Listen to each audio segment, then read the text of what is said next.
asalaamu calaykum kusoo dhawow mar kale waa muuqaal kale iyo weliba kanaalka beta show waxaynu muuqaalkan kaga hadli doonaa coronavirus.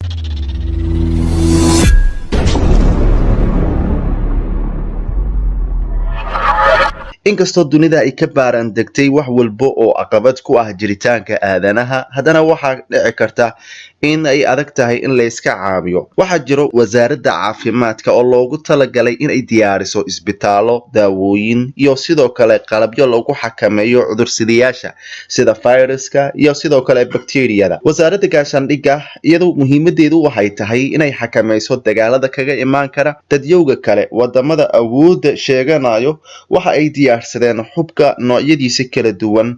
ulajeedkooda ama hadafkooda ayaa markaasi ah in ay noqdaan dalka ama dadka ama dowladda markaasi ugu awooda badan.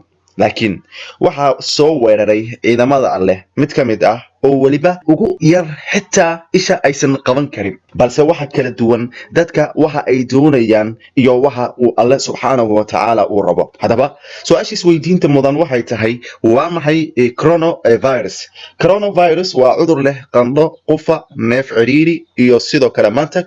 waxaa sidoo kale wehliya oo markaasi coronavirus ka dhalan kara caabuq markaasi sambabeed ama sambabkii qofka inuu ka jirado. corona wuxuu ku fidi karaa inuu qofku galo dad cudurka qaba ama neeftoodu soo gaarto, wuxuuna sababi karaa inuu istaajiyo shaqada keliyaha.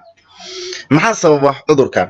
الله سبحانه وتعالى وحو قرآنكيسا كليه ظهر الفساد في البر والبحر بما كسبت أيدي الناس ليذيقهم بعض الذي عملوا لعلهم يرجعون. waxaa dibadda iyo badda dhexdooda lagu sameeyaa xumaan iyo fuxsho. hoteelada iyo maraakiibta ayaa la isku balansadaa, xumaanta ayaana lagu sameeyaa. allah subxaanahu watacaala wuxuu leeyahay ciidamo fara badan, kolba ciidankii uu doono ayuu dirsadaa. sababta ugu weyn ee cudurkan waa macsida alleh oo dadka ay ku bateen macaasidiisa. allah subxaanahu watacaala uma baahna inuu soo diro hub waaweyn iyo ciidamo si gaar ah isaga uu u tababaray.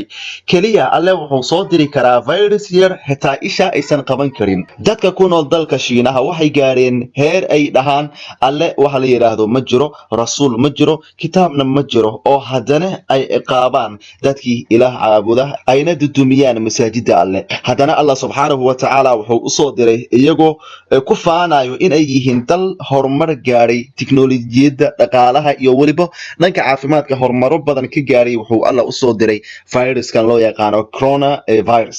kala cararkan ay dadyowga ku jiraan oo ay leeyihiin istaabasho ma jirto, hana iisoo dhowaan, qofkan hadda yimid hala karantiilo. haddaba maxaa keenay dhibaatadan? alle ayaa inooga jawaabay bimaa kasabat aydi nnaas. markaas ayuu alle subxaanahu watacaala leeyahay waxa loogu gol leeyahay waa inay dhadhamiyaan wixii ay kasbadeen, qaar ka mid ah oo laga yaabee inay soo laabtaan.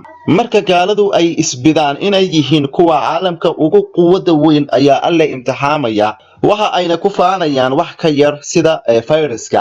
hadafka waxa uu yahay in aynu ka waana qaadano rumeeyaanna alla subxaanahu watacaala. wax weliba oo musiibo ah oo ka dhaca dunida dusheeda waa wax aan gacanteena ku kasbano. alle waxa uu xarimay waxyaabo badan, wuxuuna inoo xalaaleeyey waxyaabo badan. wuxuuna leeyahay cuna wixii wanaagsan ee aan idinku arsaaqay. waxaa la xarimay doofaarka ama waxa loo yaqaana khansiirka. sababta loo xarimayna dhibaatadiisa iyo cudurada laga dhaxlo ayaa badan. wixii uu alle subxaanahu watacaala u xarimane waa xikmad badan baa markaa ku jirta, balse waxay rumaysan yihiin in fayraska dhaliyaa cudurkaasi uu ku dhacay xayawaan kale aan weli la aqoonsan midka uu yahay ka hor inta uusan bini aadamka ku dhex faafin. dadka dalkaasi shiinaha ayaa dhaqan ahaan aad u isticmaalaa hilibka duurjoogta. xayawaanada qaar ayaa cunno ahaan loo cunaa, halka qaar kalena loo cuno daawo dhaqameed ahaan. haddaba daawade, noolaha fayraska waa noole sababa cuduro markaasi ugu halista badan sida HIV, AIDS, Ebola iyo sidoo kale cudurkan hadda aynu ka hadlayna ee loo yaqaano corona.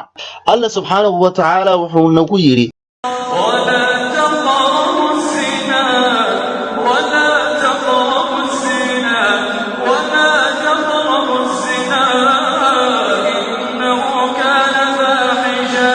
ha u dhowaanina sinada alle muusan dhihin ha samaynina si aanu ugu fogaano halista cudurrada haddii uu dembiga batane keliya gaalada kuma ekaanayo ee waxaa wada dabooli doona ummadda dhan gaal iyo muslimba alle ha inaga badbaadiyo cudurrada.